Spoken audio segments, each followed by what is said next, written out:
Well, it's quite a fitting end to the year 2020 as we find 78% of the entire country of England currently in Tier 4 lockdown, soon to be Tier 5.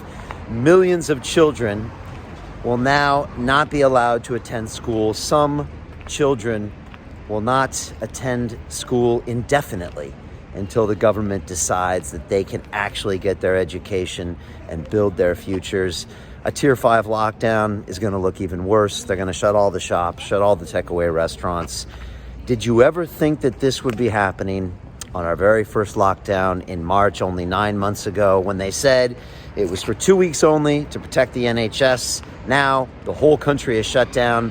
And even with these draconian measures, the health services say that the R number will not go below 1, so it will continue to spread exponentially, which makes you ask a fundamental question that I have been asking you for the past 6 months. Can we control this virus or can we eliminate it? That's the question.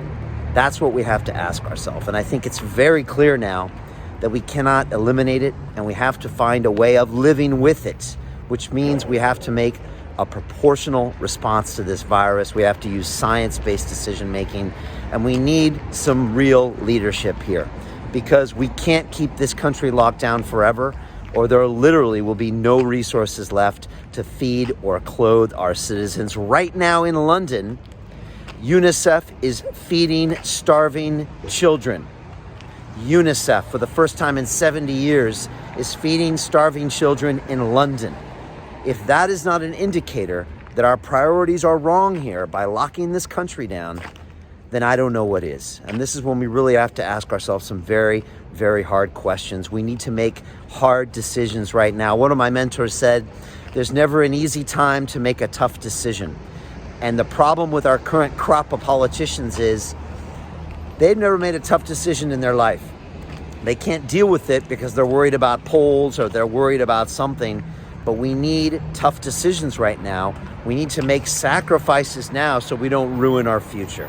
And again, I really believe this is prevention versus cure, and the lockdown is ruining everything.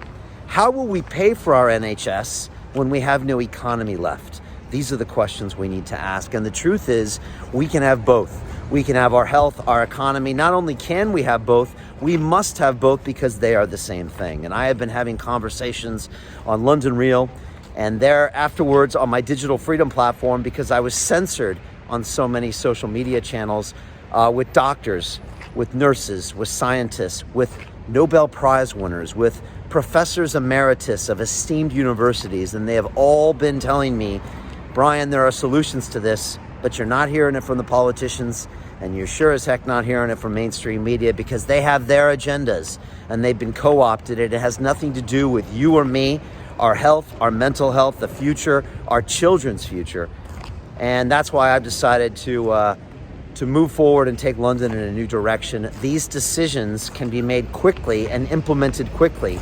We can get London back to work. We can put our health first, our science first, our education first, our family first, our communities first. We can make these streets safe. We can do everything, but we just need an independent voice. We need some new ideas. We need some innovation. We need some leadership, right? It's not complicated, but I see none of that with our current politicians. None of that. And I think you feel the same way. So please leave me your comments below. Tell me if you think that we should be taking our children out of the schools. If you think our younger generation, now being called Generation COVID, needs their futures to be made more bleak at this point. I don't think that that's what we need. I think we need leadership. I think we need innovation. I think we need to make hard decisions, use the science, and make a proportional response to this virus. Leave me your comments. Wishing you all the best with your New Year's. And I am very optimistic for 2021, but we've got to move, and you have to move.